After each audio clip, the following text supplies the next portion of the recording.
Hi, Reverend Paula Zabkar here from Spiritual Soul Center.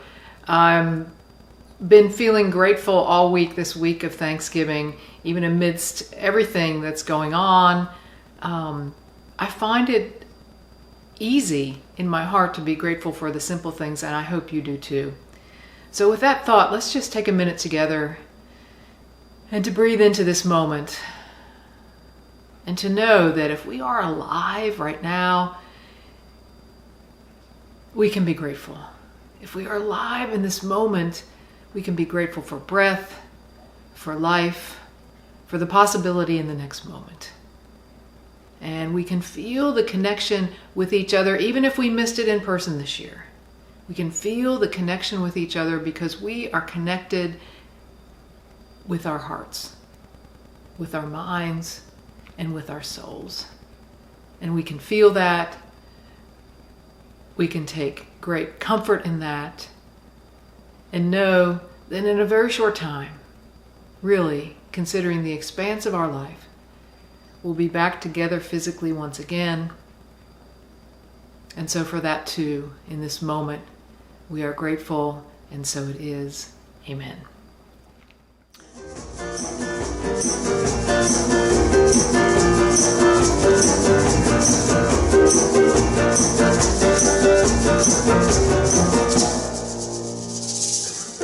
So welcome to another Sunday at Spiritual Soul Center. I've been thinking this week, all week long, about how grateful and not just thinking how grateful I am, but actually feeling like walking around the world feeling grateful, even in the midst of all this stuff that's going on with COVID, how we're not able to gather together, how there is so much to be grateful for. There is so much gratitude in my heart for very simple things. And one of the things is this way that we're able to connect. We've been doing this a long time now, not being able to gather together, and we're still able to have this connection with each other.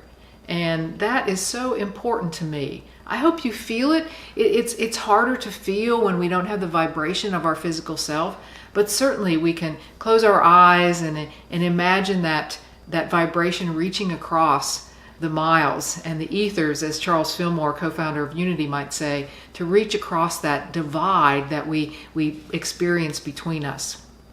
Well, today is the first Sunday of Advent, and if we were gathering together, I might be really gearing up for Christmas in the way that we normally do. But I didn't feel that. I wasn't feeling that way of going about sharing with you what's on my mind, and so I decided to continue with this series that I'm doing on transformation and what it takes to transform, and some ideas about how to transform my own self, how to become different than I had been in that that's called transformation, personal transformation. And the idea I want to share with you today is, you've got to be pretty serious about transformation to latch onto this one. And this idea can really bring transformation to you quickly. And that is contemplating the impermanence of everything, contemplating the impermanence of everything, taking a moment in the stillness, taking a moment to get out of the distractions of life and contemplating the impermanence of everything. We know that everything is impermanent. We know everything is temporary. We have the saying, this too shall pass. This too shall pass. And we like to use that, especially for other people's lives when bad things are happening, as some sort of comfort, I guess, to say this too shall pass. But we don't always live that way, do we? We like the good things to last a long time, and we would prefer that the tough things and the hard things pass very quickly. We don't like the bumps in the road or the hairpin turns. And we don't let this wisdom of this too shall pass influence our life, do we? We tend to ignore it until it hits us smack dab in the face, when we can't ignore it anymore. And then we realize our error in thinking. We're like, oh yeah, that's the stuff of regrets and the woulda, shoulda, couldas, and wanting to go back and do it differently, or looking back and thinking, oh, why did I waste so much time feeling angry or sad about that? We don't like to actually live the this too shall pass thing. But the truth is, there is no promise in the next moment of life. There is no promise in the next moment. There's no promise that I'll even finish this lesson today. There is no promise in the next moment for any of us. In an instant, it can all change. My sister Lynn was relaying a story to me this week. On Wednesday, the day before Thanksgiving, she assisted with a funeral at her church for a young woman, 44 years old, who died. She sat down to dinner with her family. She had a seizure, and she was dead in the moment, in that exact moment, having sat down to dinner and not gotten up from the chair to go on with her life. That's how quickly things can change in an instant. 44 years old. It was done. That's it. Finished. I think we need to. But things don't usually happen that way. Things usually don't happen that quickly. But usually doesn't mean always. Usually doesn't mean always. And I think eventually for all of us, there's something that comes in our life that jolts us into the realization that we are not promised the next moment. There is something that happens. There is something that happens because everything is temporary. Everything passes. So to contemplate this idea of impermanence, I think, is to realize that everything has a lifespan. Everything has a lifespan. We don't go on forever. Would anybody really argue with that? I don't think so. I don't think so. Would we ignore it and prefer to ignore it? Yeah, I think that's the truth. Is there some wisdom to be gained by contemplating it? Yes, I absolutely believe so. I absolutely believe so. Everything we see, everything in our body, in our mind, everything in our world, all the things we own, all the things we hang on to like that, it's all temporary. My health, my wealth, my station in life, all of it is temporary. There is none of it that's permanent. All of it is temporary. I come and go, you come and go, our friends and family, people we know, we all come and go. We all come into this world and we all leave this world. Everything is temporary. All of it. 100% of it. There is nothing that stays the same. So when you sit in the stillness for a moment and contemplate the impermanence of everything, what comes up for you? Have you done that? Just to sit and think, it is all temporary, and not to be saddened by it, but to be inspired by it. To have those thoughts come up in you. You know, what comes up for me? The minute I start thinking about things that are impermanent, or the impermanence of everything, is I want to understand for myself what really matters and how I can live more of that. What really matters in my life and how can I live more of that? When I set aside the distractions and sit in the stillness, that's what comes up for me. What comes up for you? Do you take the time to do that? I'm inviting you to do exactly that. To take some time in the stillness.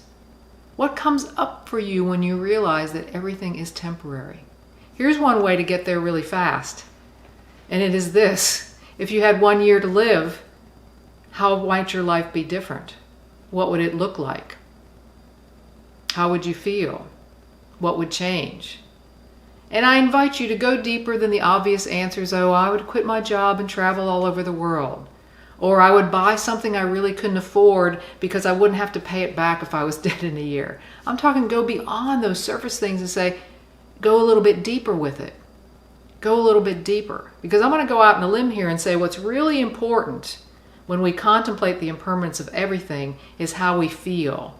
How we feel about our life experiences and how we make others feel. Does that resonate with you?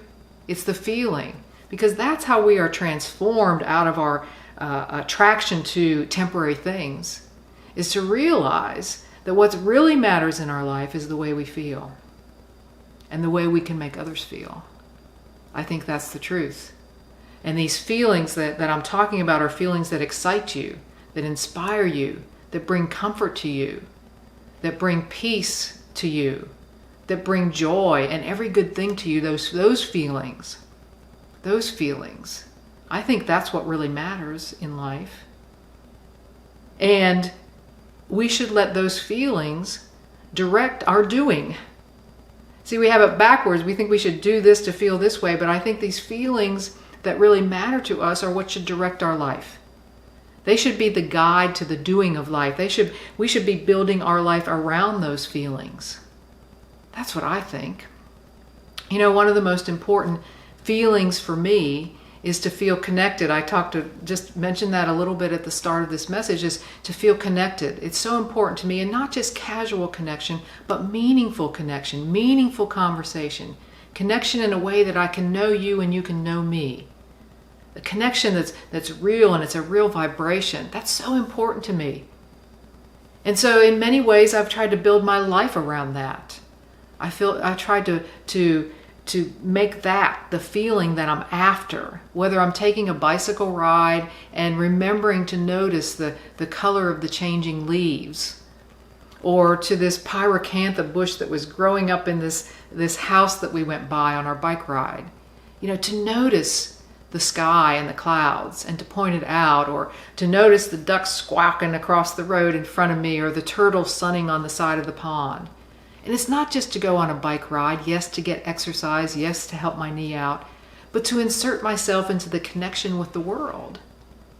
The same thing with others as well, to pick up the phone and make that connection with folks that I know might be craving that, to make time for that, to make time for a handwritten note, to create a connection, to feel connection with other people, to feel connection with God by taking time to meditate, to be still, to let wisdom rise up in me. That's what's important. I want to build my life about it. I've been teaming up with Shannon Francisco to show up on Love Corner and hold a sign and just remind people what's important: kindness and acceptance and joy and these kinds of things. So building your life around the feelings that are important to you. I think that's what contemplating the impermanence of everything has helped me do. So you have to decide what that is for you, the feeling that you want to feel, and build your life around that. A famous quote from Maya Angelou says this: "I've learned that people will forget what you said and people forget what you did, but people will never forget the way you made them feel." And I think that's the truth for us too. I will forget the things I've done. I will forget what I've said to people, but I will never forget the feeling that I've experienced in my life. I think when I'm on my way out, when I'm making that last approach into the next world, I think this is what will matter the most. To be satisfied with the feeling that I was able to feel in life, and how that translated into how I built my life around the feeling that I wanted to feel for myself and that I wanted to express in the world. All things are temporary. This too shall pass. But I come to the conclusion at the end of this message that the one thing that maybe lasts even just a little bit longer is the way I feel about life, and the way I feel about myself and the world around me.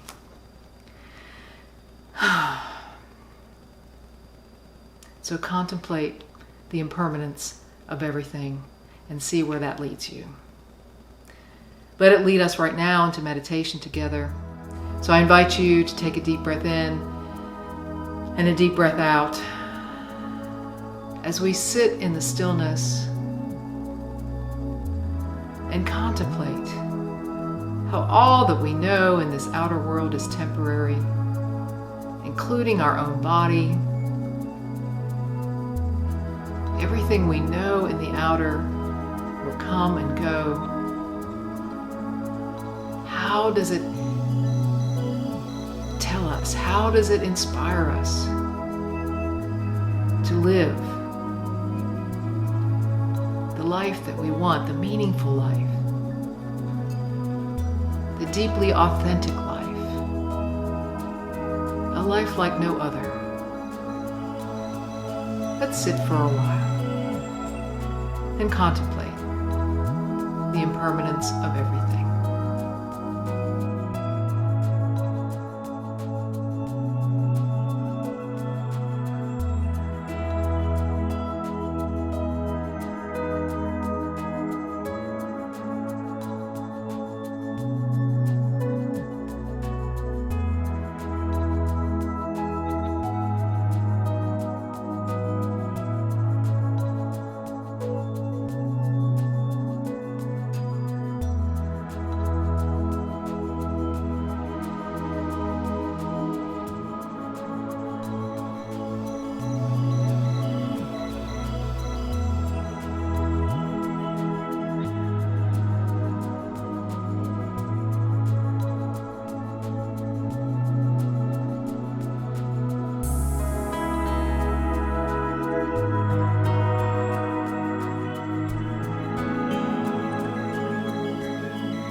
What great joy this has brought me to sit for just these few moments and to gain some wisdom from within my very soul, to know what it is that I want to build my life around. For God itself to infuse me with all that is good and true, with strength and hope and courage and all good things, to be ever so grateful this very moment for a heart that is tender and wise, strong and curious, and perfectly at ease in this great and wonderful moment right here, right now. With that grateful heart. So it is. Amen. Well, thank you for being with me and with us in this community today. I feel grateful. I feel joy in this one moment now.